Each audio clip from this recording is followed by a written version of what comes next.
one of our teenagers.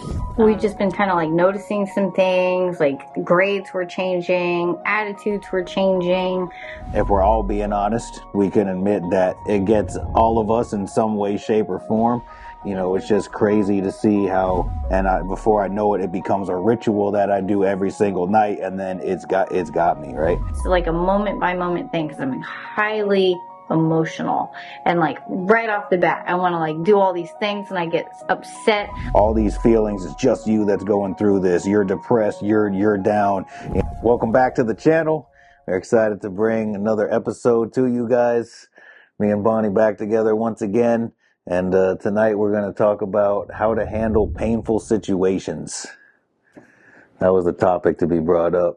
Yes. I think sometimes people see speakers or you see people online and you think, man, they got it all together, or what a great message. And, you know, they must not struggle with any of this stuff. They must have it all figured out. And that could not be further from the truth.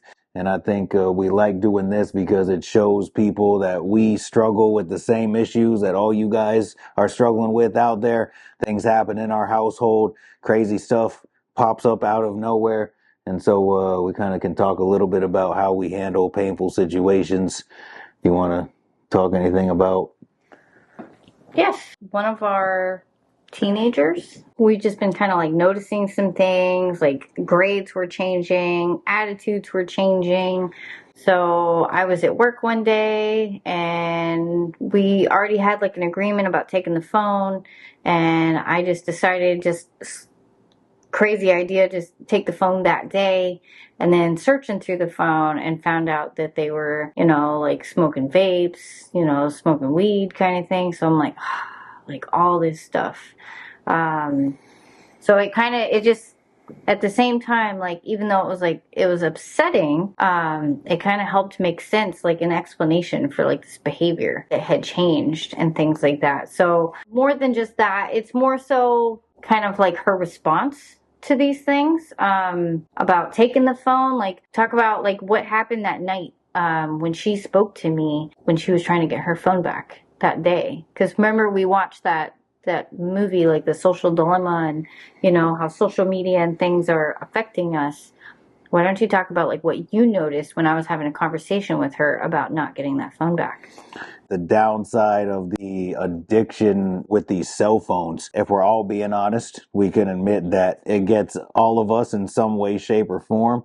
And, you know, it's just crazy to see how I think that we may have a little deeper knowledge on it, just because for me, I noticed that certain things that I would do on it, it hits the same area of my brain that addiction hit. And then once it becomes a habit, it just turns into something, man, I'm picking up and I'm going through whatever I'm looking at. And I mean, whatever it is, social media, I like to buy and sell things. So it's easy to look through 10,000 listings and all of a sudden the hours go by. And I mean, it sounds good, I'm doing this to make money, but I know deep down, like, it's some sort of release. It's some sort of escaping from my problems or whatever that looks like. And before I know it, it becomes a ritual that I do every single night. And then it's got me, right? There's probably an entire generation that may have a rude awakening coming their way when they get to this point of realizing, you know, people spending 10, 12, 14 plus hours a day on the phones. And, you know, if that's taken from them, or, you know, they get to a point of realizing, man, I let so many years go by and really didn't have much of a purpose, really didn't accomplish anything. We could probably do a whole nother episode on that, right? How do parents manage their kids' cell phone time or screen time?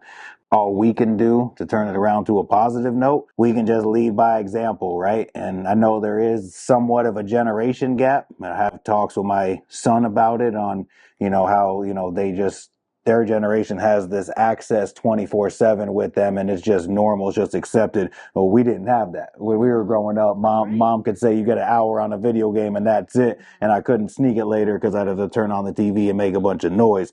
But with this being by us 24/7, it's real easy to sneak it or get in whatever time on there. So we can just lead by example. We can just talk about issues with our kids openly. And, you know, I think I got some progress with my son by just us coming to a mutual agreement agreement. He may spend more time on it than I, do for free time.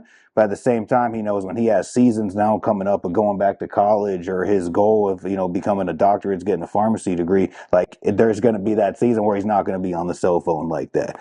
So I think that's all we can do, is just discuss these things openly and lead by example. Of course, there was even a period of time, I think it was right around Christmas time, I had to take the phone myself. Like, I don't remember what my screen time was. I noticed like I was even like backsliding myself. Like, mentally, I wasn't doing good.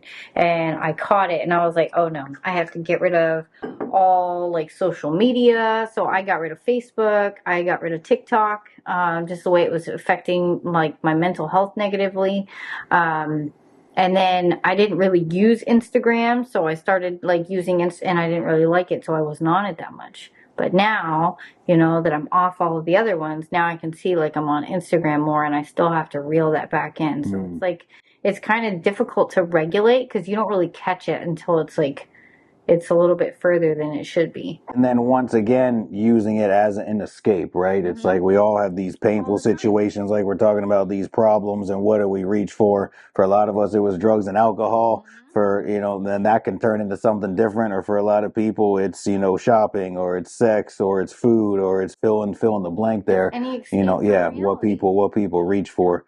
But also it could be used for good too, right? Yep. So if we say, hey, you know what, instead of watching a bunch of stuff, like, I'm going to use an hour or two, I'm going to get a good YouTube message in, I'm going to listen to a podcast, yep. I'm going to find some reels, find some stuff on, Instagram, TikTok, people that are motivational, speak life. I call them, when I'm in the shower, I listen to sermons. I call them shower sermons. So my ladies' Bible study group, I always like laugh with them because I'm always listening to a sermon. I'm like, oh, shower sermon of the day. And then I'll send to them like what I've been watching, kind of thing. It's just, but awesome. You can use things for good. For sure. No, that's great. That's the only time. We bring this stuff up, and I admire your transparency, for bringing this stuff up for everybody, because I'm sure there's so many people out there that struggle with a similar situation. So how did you cope with this? How did you make it through this? What did it bring to your attention? Maybe something God was trying to show you through this? I'm a very emotional person. So right off the bat, I'm like upset, I'm angry. And I think that day that I discovered all of these things, because immediately I wanted to go and pull her out of school and be like, listen here, you need to tell me everything that's going on.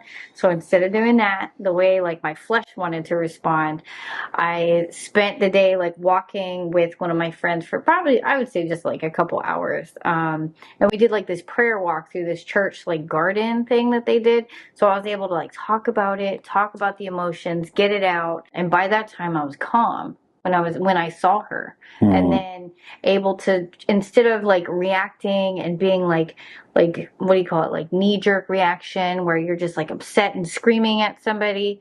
I was able to like have like this loving presence. And the whole time, like before I even got to her, I was able to pray, and God's able to give me comfort when I'm upset. So I'm not like upset at her, but that I'm able to, walk, hopefully mirror like how Jesus would respond to me when I'm making mistakes, because everybody's going to make mistakes. So that was like a big ordeal. And I mean, we could also talk about not being emotionally charged when we sit down to have these conversations, or when we confront people. I think that was a huge part of calming down first, letting everything, to run its course, talking to some people about it. That's huge. I mean, I can't tell you how many times I've been so mad or upset or wanted just to go off on a person, but yet I talk to a sponsor, I talk to a mentor. It allows you to get all that emotional charge out of you in a safe place. And then when you go and confront the person or have that face-to-face conversation with them, it's much less, there's not a lot of that crazy emotion to it. And also just being able to have the discussion, try to seek some honesty, lay out, some consequences. Well, unfortunately, this, and this have to take place, and trying to be a source of guidance and saying, sharing the story. We know where this led us. We're trying to help you, maybe learn from our mistakes, the past, whatever it is. But I know that just being able to process those feelings with God and with other people is a huge, huge deal. And like bringing up like how I grew up as a family, I'm changing like my entire family like dynamic. That's like a whole thing. So I have like this whole past, and I'm trying to take all of that and squash it and to live like Jesus would have me live, and just doing all of these changes. Like it's like a moment by moment thing because I'm highly emotional, and like right off the bat I want to like do all these things and I get upset. Like I think I was crying today about it, and it just, God's really walking me through everything, and He's teaching me. So we bring this up for a number of reasons, especially for anyone out there that's in their recovery. And, how is that a danger to us when we become emotionally charged, right? I believe the saying is the good news in sobriety, you get your feelings back. The bad news in sobriety, you get your feelings back.